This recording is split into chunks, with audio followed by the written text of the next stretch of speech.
کثرت سے درود پڑھنا. رسول اللہ صلی اللہ علیہ وسلم نے فرمایا جمعہ کے دن اور جمعے کی رات کو کثرت سے مجھ پر درود پڑھا کرو.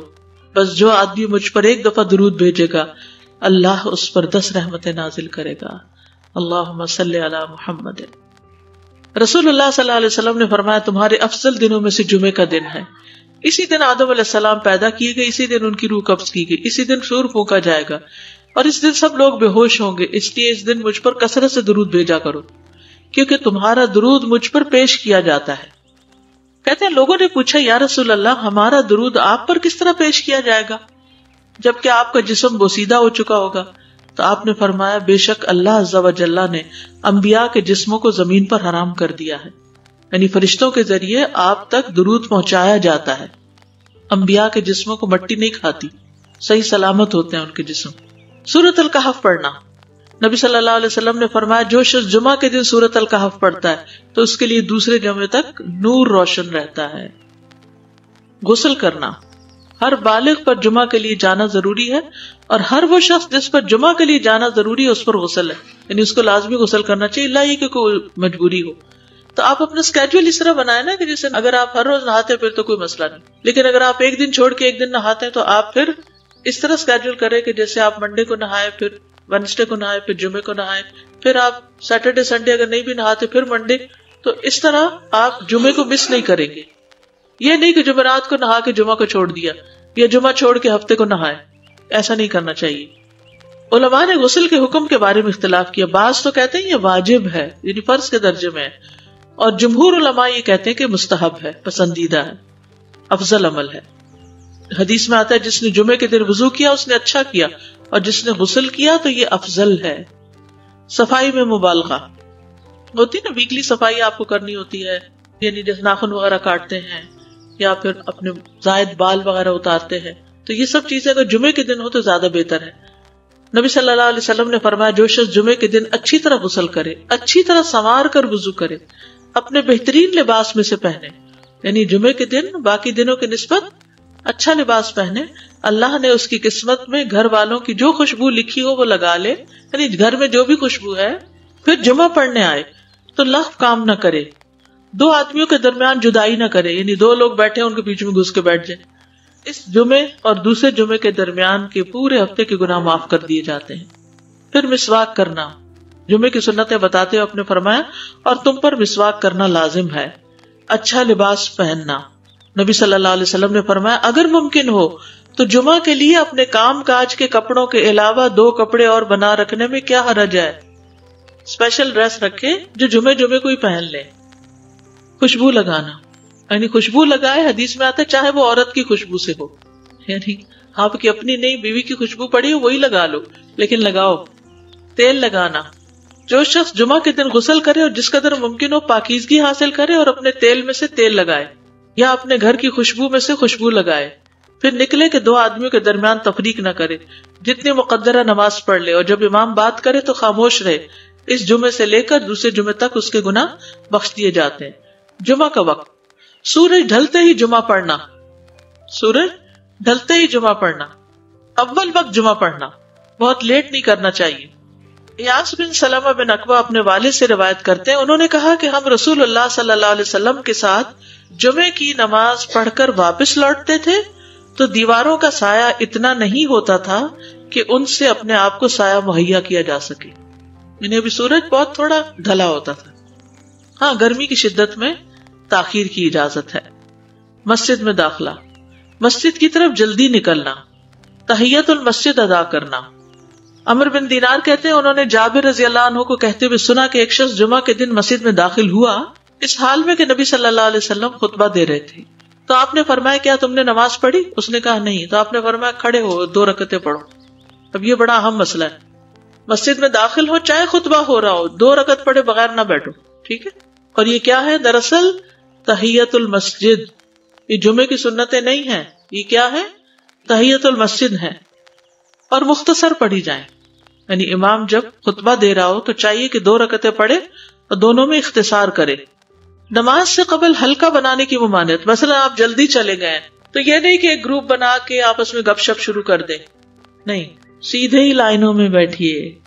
انتظار کا وقت کیسے گزاریں گے؟ نفل پڑھ کے بیٹھ گئے ذکر اذکار کریں، قبلے کی طرف رخ کر کے لائنوں میں بیٹھیں، حلقہ نہیں بنائیں، بیٹھ کے خرید و فروخت نہیں کریں، تاخیر سے آنے پہ گردنیں پھلانگ کے نہ آگے جائیں. رسول اللہ صلی اللہ علیہ وسلم نے فرمایا ٹیک لگا کے مت کھاؤ، یہ عام ایک ادب بتایا، یعنی اس طرح ٹیک لگا کے نہیں کھاؤ، کھانے کے وقت سیدھے ہو جاؤ. چھنے ہوئے آٹے کی روٹی نہ کھاؤ، میدا. مسجد میں کوئی جگہ مقرر نہ کرو کہ یہ میری جگہ ہے، آپ کیوں آج یہاں کھڑی ہو گئی، کہ تم اسی میں ہی نماز پڑھو. کچھ لوگ ہوتے ہیں نا آ کے مخصوص جگہ ہی پڑھتے ہیں، اگر کوئی اور وہاں ہو جائے ڈسٹرب ہو جاتے ہیں. اور جمعہ کے دن لوگوں کی گردنیں نہ پھلانگو، ورنہ اللہ تمہیں قیامت کے دن لوگوں کے لیے پل بنا دے گا. کیونکہ بہت اذیت کی بات ہے نا، اب بیٹھے ہیں لوگ باقاعدہ بعض اوقات کندھوں پہ ہاتھ رکھ کے اس کو تنگ کر اس کو تنگ کر، تو یہ نہیں کرنا چاہیے. اگر آپ کو اٹھنا بھی پڑ گیا بیچ میں تو واپسی پہ پیچھے کھڑے ہو جائیے، اگلی لائن مل جائے گی. جی یہ تو بہت ضروری بات آپ نے کی کہ جب لوگ مسجد آئے تو پہلی صف میں بیٹھے، یہ نہیں پہلی چھوڑ کے آخری میں بیٹھ جائیں اور پھر لوگ ان کی گردنیں پلانگتے رہیں، دوسروں کے لیے فتنہ بننا. جابر بن عبداللہ رضی اللہ عنہ سے روایت ہے کہ جمعے کے دن رسول اللہ صلی اللہ علیہ وسلم خطبہ ارشاد فرما رہے تھے کہ ایک آدمی مسجد میں داخل ہوا، وہ قریب آ کر بیٹھنے کے لیے لوگوں کے اوپر سے گزرنے لگا. رسول اللہ صلی اللہ علیہ وسلم نے فرمایا بیٹھ جاؤ، تحقیق تم نے لوگوں کو تکلیف پہنچائی اور دیر سے آئے. یہ عربی کے الفاظ بڑے خوبصورت ہیں، اجلس فقد آذیت و آنیت، کتنی جامع زبان ہے یہ. اجلس فقد آذیت، تو نے اذیت دی، و آنیت، اور دیر سے آئے. تو اس سے منع کیا گیا. کسی کو اس کی جگہ سے نہ اٹھانا. جابر رضی اللہ عنہ نبی صلی اللہ علیہ وسلم سے روایت کرتے ہیں، آپ نے فرمایا تم میں سے کوئی شخص جمعہ کے دن اپنے بھائی کو کھڑا نہ کرے کہ پھر دوسری طرف سے آ کر اس کی جگہ پہ خود بیٹھ جائے، بلکہ جو آئے وہ کہے جگہ کشادہ کرو، ہمارے لیے بھی جگہ بناؤ، یہ کہے. خطبہ جمعہ اور اس کے آداب. خطبہ جمعہ کی اہمیت. جب اذان ہو جائے تو کیا کرے انسان؟ مسجد کی طرف دوڑ پڑے. تو مسجد میں جماعت تو نہیں ہو رہی ہوگی، پہلے کیا ہو رہا ہوگا؟ خطبہ ہو رہا ہوگا. امام کا خطبے سے پہلے سلام کرنا. نبی صلی اللہ علیہ وسلم جب ممبر پر چڑھتے تو حاضرین کو السلام علیکم کہتے. امام کا کھڑے ہو کر خطبہ دینا.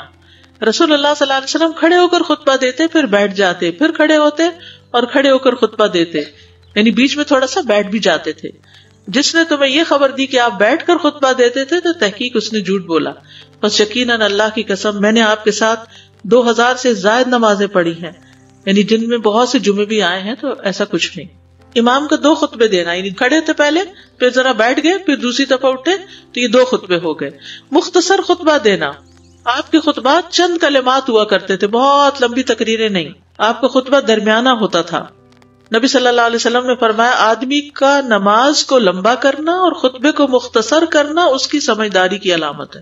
بس نماز لمبی کرو اور خطبہ مختصر کرو، کیونکہ بعض بیان جادو جیسا اثر رکھتے ہیں، یعنی تھوڑے بھی بات کرو گے تو دل میں چلی جائے گی. نماز پہ زیادہ توجہ. نبی صلی اللہ علیہ وسلم کا خطبے میں سورۃ قاف پڑھنا. حارثہ بن نعمان کی بیٹی سے روایت ہے، کہتی ہے کہ میں نے سورۃ قاف رسول اللہ صلی اللہ علیہ وسلم سے سن کر حفظ کر لی. آپ ہر جمعے کو خطبے میں پڑھا کرتے تھے. سامعین کا امام کی طرف رخ کرنا، یعنی جمعے کے دن یہ نہیں کہ آپ کرسی لگا کے کسی اور طرف منہ کر کے بیٹھ جائیں اور جب جماعت ہو تو پھر صف میں کھڑے. نہیں، آپ صف میں بیٹھے ہو، کس طرف منہ ہو؟ قبلہ رخ ہو. امام سامنے ہی ہوگا نا قبلے کی طرف. ایک صحابی کہتے کہ جب آپ ممبر پہ چڑھتے تو ہم اپنے چہروں کے ساتھ آپ کی طرف متوجہ ہوتے، ادھر ادھر نہیں دیکھتے تھے خطبے کے دوران. امام کے قریب بیٹھنا. اللہ کے نبی صلی اللہ علیہ وسلم نے فرمایا ذکر میں حاضر ہوا کرو، یعنی خطبہ میں، اور امام کے قریب بیٹھا کرو. بے شک آدمی دور ہوتا رہتا ہے حتیٰ کہ وہ جنت میں بھی پیچھے ہی ہوگا، اگرچہ وہ اس میں داخل بھی ہو جائے. تاخیر کی اتنی مذمت ہے. خاموشی سے خطبہ سننا، یعنی بات نہیں کرنی چاہیے، کوئی اہم بات بھی نہیں پوچھنی چاہیے. ابن مسعود سے روایت ہے کہ انہوں نے ابی ابن کعب سے قرآن کی کسی آیت کے بارے میں سوال کیا جبکہ اللہ کے نبی خطبہ دے رہے تھے، تو انہوں نے اعراض کیا اور کوئی جواب نہ دیا. پھر جب آپ نے نماز پڑھائی تو ابی کہنے لگے تمہارا جمعہ ہی نہیں ہوا. تو ابن مسعود نے رسول اللہ صلی اللہ علیہ وسلم سے پوچھا تو آپ نے فرمایا ابی نے سچ کہا، کوئی بات کرنے کی اجازت نہیں، یہ کہنے کی بھی کہ چپ ہو جاؤ یہ بھی اجازت نہیں. عبداللہ بن مسعود کہتے کہ جب امام جمعہ کے لیے آ گیا پھر تمہارا اپنے ساتھی سے یہ کہنا کہ خاموش رہو لغویت کے لیے کافی ہے، یہ بھی لغو بات ہے. کوئی لغو حرکت نہ کرنا، کنکریوں سے نہ کھیلنا، فون سے نہیں کھیلنا، میسجز چیک نہیں کرنا، انگلیوں میں انگلیاں ڈال کے پٹاخے نہیں بجانا، گوٹ مار کے نہیں بیٹھنا. گوٹ مار کے کیسے بیٹھتے ہیں؟ گھٹنے اوپر کر کے اور یوں ایسے گھٹنوں کے گرد ہاتھ ڈال کے. کئی دفعہ ایسے نظر آتا ہے کہ خطبے میں لوگ اس طرح بیٹھے ہوتے ہیں کیونکہ پتہ نہیں ہے. یعنی آپ چوکڑی مار سکتے ہیں. آپ سب سے افضل پوزیشن تو یہ ہے کہ جیسے نماز کے اتحیات میں ہم بیٹھتے ہیں، لیکن کچھ لوگ اس طرح بیٹھ نہیں سکتے، چلے کرسی میں بیٹھ جائیں. اگر کرسی نہیں ہے، نیچے بیٹھے ہیں تو چوکڑی مار کے بیٹھ جائیں، مگر ٹانگیں اس طرح پیٹ کے ساتھ لگا کے گھٹنوں پہ ہاتھ کو بل دے کے اس طرح نہیں بیٹھے. اگر مجبوری ہے تو وہ اور بات ہے، لیکن یہ کہ بلا وجہ نہیں کرنا چاہیے کیونکہ ادب کے خلاف ہے. اونگ آنے پر جگہ بدلنا. نبی صلی اللہ علیہ وسلم نے فرمایا اگر جمعہ کے دن کسی کو مسجد میں اونگ آنے لگے تو اپنی اس جگہ کو دوسری جگہ سے بدل لے. کہ بعض اوقات ایسا ہوتا ہے نا، خطبے کے وقت بڑی سکینت ہوتی ہے اور آخری خطبہ تو آپ نیند میں ہی سنتے ہیں. نماز جمعہ کی رکعت 2 رکعت ہے فرض بس. جمعہ کی نماز 2 رکعتیں ہیں اور ان دونوں میں قرات ہوتی ہے. نبی صلی اللہ علیہ وسلم جمعے میں سبح اسم ربک الاعلی اور هل اتاک حدیث الغاشیہ پڑھتے.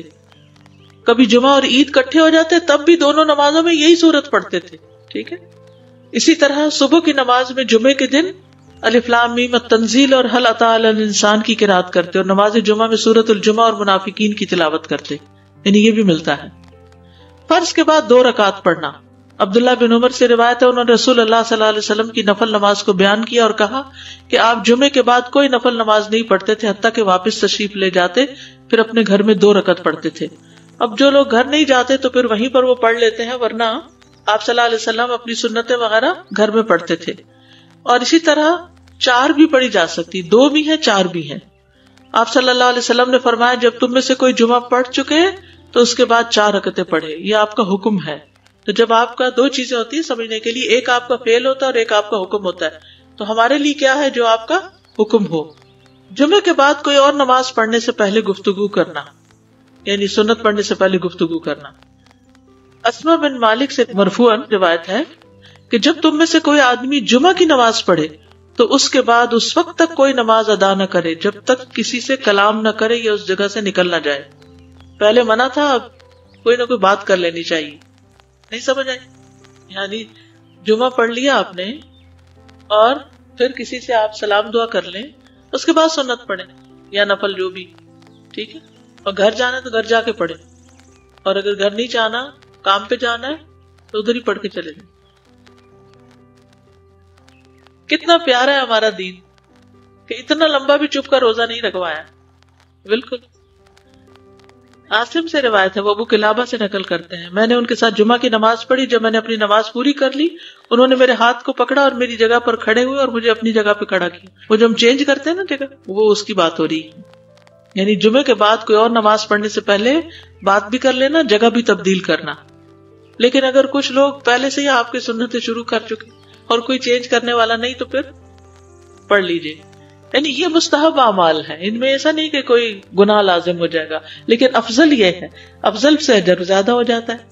جمعہ کے دیگر احکام. 1 رکعت پانے پر بھی جمعہ ادا ہو جاتا ہے. یعنی اگر کسی کو رش مل گیا، پارکنگ نہیں ملی اور 1 رکعت میں بھی پہنچ گیا تو جمعہ ہو گیا. امام سے دعا کا کہنا.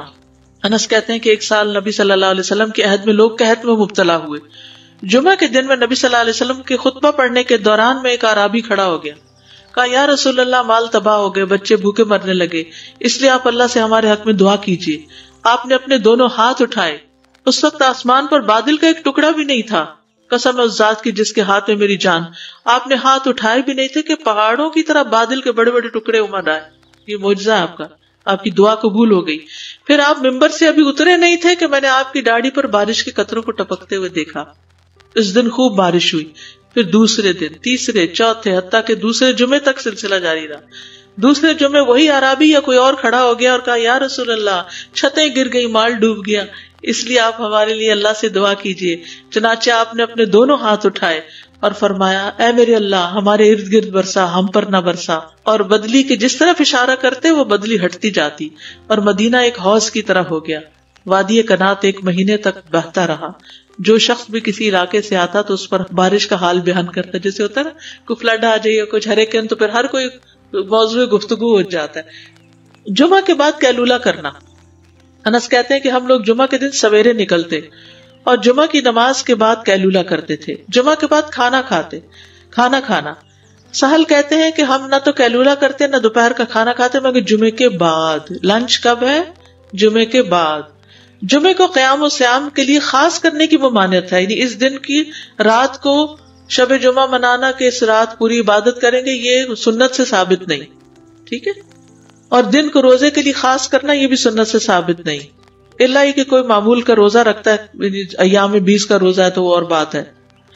ابو ہریرہ سے روایت ہے کہ میں نے رسول اللہ صلی اللہ علیہ وسلم کو فرماتے ہوئے سنا، تم میں سے کوئی شخص جمعہ کے دن روزہ نہ رکھے مگر یہ کہ اس کے ایک دن پہلے یا اس کے بعد کا دن ملا کر روزہ رکھے. جمعہ کے دن خرید و فروخت کی ممانعت ہے. جمعہ کے دن جب نماز کے لیے پکارا جائے تو اس وقت اللہ نے خرید و فروخت سے منع کیا ہے. وَذَرُوا الْبَيْعَ، اس دن کاروبار حرام ہے. اور یہ جمعے کی دوسری اذان کے ساتھ تعلق رکھتا ہے، یعنی صبح صبح کام کر سکتے ہیں لیکن اذان ہوتے ہی چھوڑ دیں، اور جب پھر جمعہ سے فارغ ہو جائے تو دوبارہ دکان پہ جا کے بیٹھ جائیں. جابر بن عبداللہ کہتے ہیں کہ نبی صلی اللہ علیہ وسلم جمعہ کے دن خطبہ ارشاد فرما رہے تھے کہ مدینہ میں ایک تجارتی قافلہ آیا. رسول اللہ صلی اللہ علیہ وسلم کے صحابہ اس کی طرف لپک پڑے اور آپ کے پاس مسجد میں صرف 12 آدمی بچے. تو رسول اللہ صلی اللہ علیہ وسلم نے یہ صورت دیکھ کر فرمایا، اس ذات کی قسم جس کے ہاتھ میں میری جان، اگر تم سارے کے سارے چلے جاتے اور کوئی بھی باقی نہ بچتا تو اس وادی میں آگ بہہ پڑتی. یعنی اتنا بڑا جرم ہے یہ. پھر یہ آیت نازل ہوئی، وَإِذَا رَأَوْا تِجَارَةً أَوْ لَهْوًا انفضوا إِلَيْهَا وَتَرَكُوكَ قَائِمًا، جب وہ کوئی سودا بکتا دیکھیں یا کوئی تماشا نظر آ جائے تو اس کی طرف دوڑ جاتے اور آپ کو کھڑا ہی چھوڑ دیتے ہیں. راوی کہتے ہیں جو 12 آدمی رسول اللہ صلی اللہ علیہ وسلم کے ساتھ رہے ان میں ابو بکر اور عمر رضی اللہ عنہ بھی شامل تھے. جمعے کے دن قبولیت کی گھڑی ہوتی ہے، اس وقت اللہ سے بھلائی مانگنی چاہیے. رسول اللہ صلی اللہ علیہ وسلم نے فرمایا، جمعے کے دن میں ایک گھڑی ایسی ہے کہ کوئی مسلمان اللہ سے کسی خیر کا سوال کرتے ہوئے اس کی موافقت نہیں کرتا مگر اللہ اسے وہی خیر عطا کر دیتا ہے. فرمایا یہ ایک چھوٹی سی گھڑی تھوڑی دیر کے لیے ہوتی ہے اور یہ ہر جمعے کو ہوتی ہے. ٹھیک ہے. اور خصوصاً نماز میں بھی اگر کوئی دعا کر رہا ہوتا ہے نا انسان تو وہ بھی قبول ہو جاتی ہے. نماز میں دعا کہاں ہوتی ہے؟ شروع میں ہوتی ہے، رکوع میں ہوتی ہے، سجدے میں ہوتی ہے، تشہد میں ہوتی ہیں. تو اگر یعنی جمعہ پڑھ رہے ہیں اور بیچ میں دعائیں آ گئی ہیں تو ہو سکتا وہی گھڑی آ گئی ہو اور آپ کی دعا قبول ہو جائے. اور یہ تورات میں بھی اس کا ذکر تھا. ابو ہریرہ رضی اللہ عنہ کہتے ہیں کہ رسول اللہ صلی اللہ علیہ وسلم نے فرمایا، بہترین دن جس میں سورج طلوع ہوتا ہے جمعہ کا دن ہے.